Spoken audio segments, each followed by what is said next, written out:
ಇಲ್ಲಾಂದರೆ ತುಪ್ಪ ಹಾಕಿದ ತಕ್ಷಣ ಸ್ವಲ್ಪ ಈ ರೀತಿ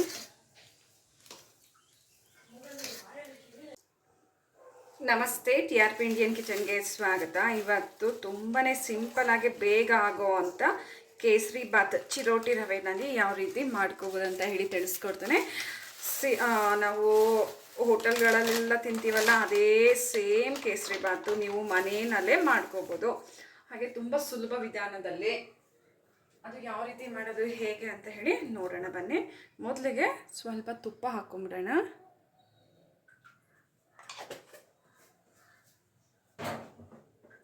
ಹಾಗೆ ತುಪ್ಪದ ಜೊತೆಗೆ ಎಣ್ಣೆನೂ ಹಾಕ್ತಿದ್ದೀನಿ.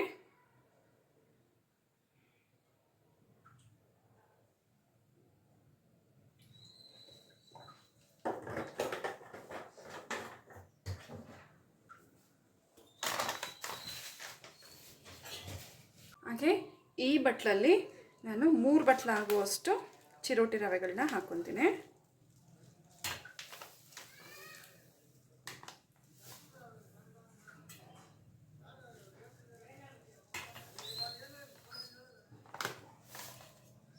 ನೋಡಿ, 3 ಬಟ್ಲು ಚಿರೋಟಿ ರವೆನ ಹಾಕಿದ್ದೀನಿ.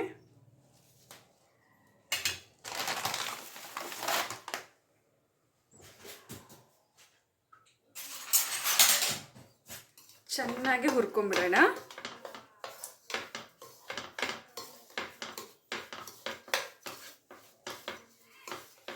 ಚೆನ್ನಾಗಿ ಹುರಿಬೇಕು. ಹಾಗೆ ರವೆ ಜೊತೆಗೇನೆ ನಾವು ಇವಾಗ ಗೋಡಂಬಿ ದ್ರಾಕ್ಷಿನ ಹಾಕೊಂಬಿಡೋಣ.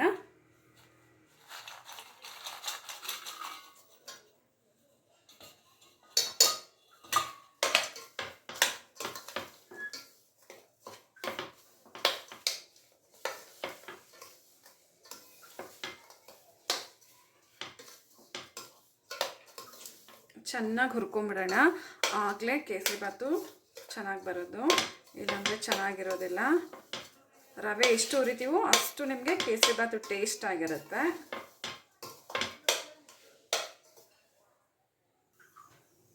ನೋಡ್ಬೋದು, ರವೆನ ಚೆನ್ನಾಗಿ ಹುರ್ಕೊಂಡಿದ್ದೀನಿ. ಆದಷ್ಟು ಫುಲ್ಲು ರವೆ ಹುರಿತಾ ಕೈಯೇ ನೋವು ಬಂದಿರುತ್ತೆ, ಅಷ್ಟು ರವೆ ಹುರಿದಿದ್ದೀನಿ.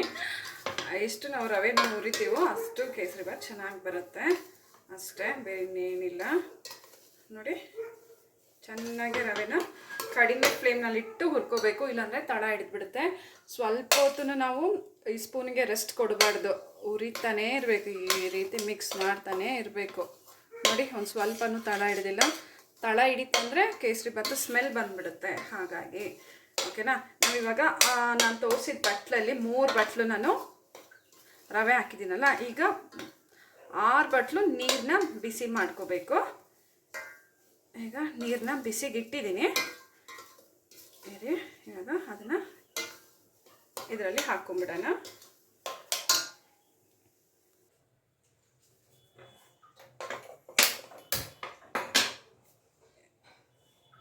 ಈಗ ಒಂದು 5 ಲವಂಗನ ಹಾಕ್ಕೊತಿದ್ದೀನಿ.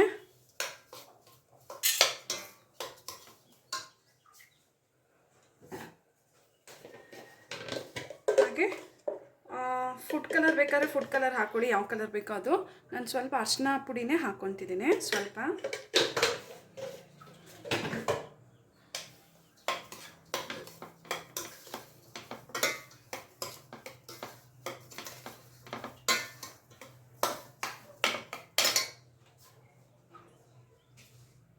ಈಗ ಚೆನ್ನಾಗಿ ಕುದ್ದಿರುವಂಥ ನೀರನ್ನ ಹಾಕೊಂಬಿಡೋಣ.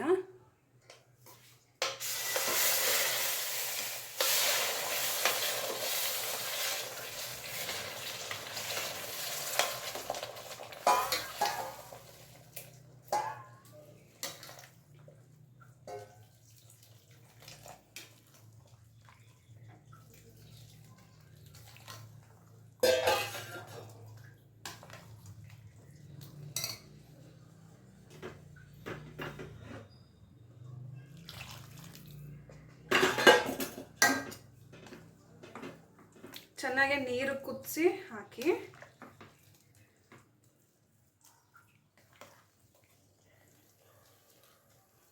ಈ ರೀತಿ ಹಾಕಿ ಮಿಕ್ಸ್ ಮಾಡಿಬಿಡೋಣ ಚೆನ್ನಾಗಿ ಒಂದೇ ಸಲ.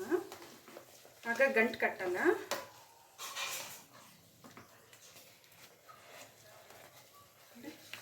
ಈ ರೀತಿ ಚೆನ್ನಾಗಿ ಮಿಕ್ಸ್ ಮಾಡ್ಕೊಬೇಕು. ಈಗ ಲಾಸ್ಟಿಗೆ ಸಕ್ಕರೆ ಹಾಕೋಣ. ಆಗ ಸಕ್ಕರೆನಲ್ಲಿರೋ ಪಾಕ ಬಿಡುತ್ತಲ್ಲ, ಆಗ ಇನ್ನೂ ತೆಳುವಾಗುತ್ತೆ ಸ್ವಲ್ಪ.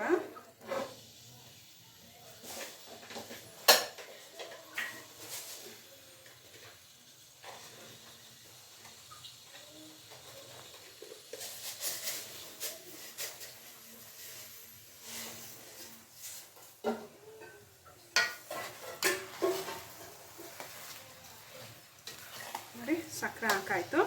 ಸ್ವೀಟಿಗೆ ಎಷ್ಟು ಬೇಕೋ ಅಷ್ಟು ನೋಡಿ ಸಕ್ಕರೆ ಹಾಕ್ಕೊಡಿ. ಹಾಗೆ ಒಂದು ಸ್ವಲ್ಪ ಏಲಕ್ಕಿನ ಹಾಗೆ ಸಕ್ಕರೆನ ಪುಡಿ ಮಾಡಿ ಎತ್ತಿಟ್ಕೊಂಡಿದ್ದೇನೆ, ಅದನ್ನು ಸಹ ಹಾಕ್ಕೊತಿದ್ದೇನೆ.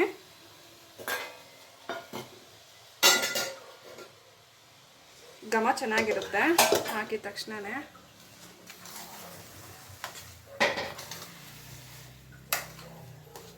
ನೋಡಿ ನಾನು ಅರ್ಶಿನದ ಪುಡಿನ ಹಾಕಿರೋದು, ನೋಡೋದಕ್ಕೆ ಅರ್ಶಿನ ಕಲರೇ ಬಂತಲ್ಲ. ಸೊ ಆರ್ಟಿಫಿಷಿಯಲ್ ಕಲರ್ ಯೂಸ್ ಮಾಡೋದು ಬೇಡ ಅಂದಾಗ ನೀವು ಈ ರೀತಿ ಮಾಡ್ಕೊಳ್ಳಿ.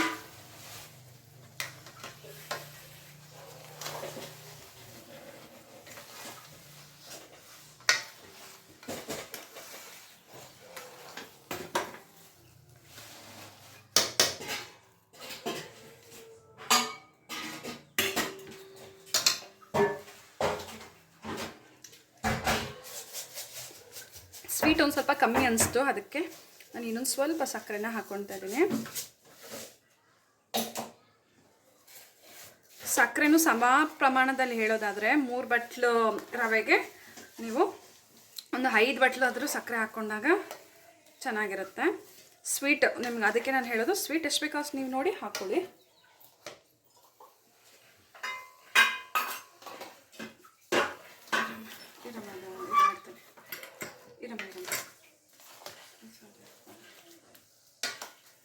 ಈಗ ನೋಡಿ ಕೇಸರಿ ಬಾತ್ ರೆಡಿ ಆಗಿದೆ.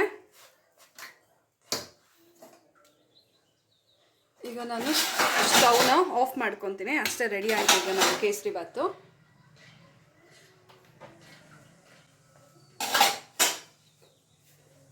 ಈಗ ಮೇಲೆ ಸ್ವಲ್ಪ ತುಪ್ಪನ ಹಾಕೊಂಬಿಡೋಣ ಈ ರೀತಿ.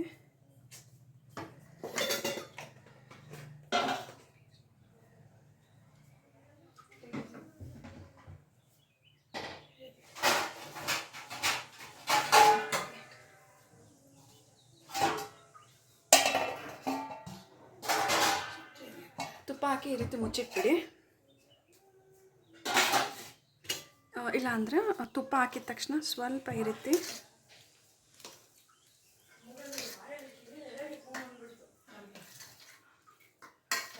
ಸಮ ಮಾಡಿ ಈ ರೀತಿ ಪ್ಲೇಟ್ ಮುಚ್ಚಿಟ್ಬಿಡಿ. ಅಷ್ಟೇ, ಕೇಸರಿ ಬಾತ್ ಈಗ ರೆಡಿ ಆಯಿತು. ಸೊ ನಿಮ್ಗೆ ಇಷ್ಟ ಆಗಿದ್ದಲ್ಲಿ ಲೈಕ್ ಮಾಡಿ, ಶೇರ್ ಮಾಡಿ, ಕಮೆಂಟ್ ಮಾಡಿ. ಇನ್ನೂ ಹೊಸ ವೀಡಿಯೋಸ್ಗೆ ಹೊಸ ಅಡುಗೆಗಳಿಗೆ ಚಾನಲ್ನ ಸಬ್ಸ್ಕ್ರೈಬ್ ಮಾಡ್ಕೊಳ್ಳೋದು ಮರಿಬೇಡಿ. ಥ್ಯಾಂಕ್ ಯು, ಬಾಯ್.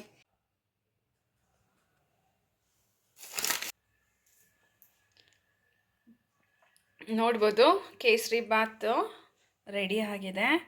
ಸಕ್ಕತ್ತಾಗಿದೆ ಮಾತ್ರ ಟೇಸ್ಟು. ಹಾಗೆ ಸಾಫ್ಟ್ ಆಗಿದೆ, ಒಳ್ಳೆ ಬೆಣ್ಣೆನ ಬಾಯಿನಲ್ಲಿ ಇಟ್ಟಂಗಿದೆ, ಅಷ್ಟು ಸ್ಮೂತಾಗಿದೆ ರವೆ. ಸೊ ನಾವು ರವೆ ಎಷ್ಟು ಚೆನ್ನಾಗಿ ಹುರಿತೀವಲ್ಲ ಅಷ್ಟು ಚೆನ್ನಾಗಿ ಬರುತ್ತೆ ಕೇಸರಿ ಬಾತು. ಹಾಗೆ ಬಿಸಿ ನೀರನ್ನ ಹಾಕುವಾಗ ಕೇಸರಿ ಬಾತ್ ಇದು ರವೆಗೆ ನೋಡಿ ಹಾಕಿ, ಬೇಗ ಹಾಕಬೇಕು, ಇಲ್ಲಾಂದರೆ ಗಂಟು ಹಾಕಿಬಿಡುತ್ತೆ. ನೋಡಿ ಎಷ್ಟು ಸಾಫ್ಟ್ ಇದೆ ಗೊತ್ತಾ.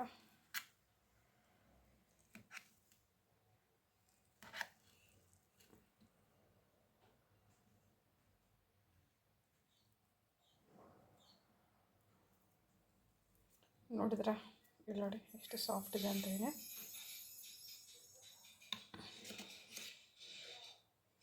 ಸೊ ನೀವು ಟ್ರೈ ಮಾಡಿ, ಹೇಗೆ ಬಂತಂತ ಹೇಳಿ ಕಮೆಂಟ್ ಮಾಡೋದನ್ನ ಮರಿಬೇಡಿ. ಇನ್ನು ಹೊಸ ಈಸಿ ರೆಸಿಪೀಸ್ಗಾಗಿ ಈಗಲೇ ಚಾನಲ್ನ ಸಬ್ಸ್ಕ್ರೈಬ್ ಮಾಡ್ಕೊಬಿಡಿ. Thank you.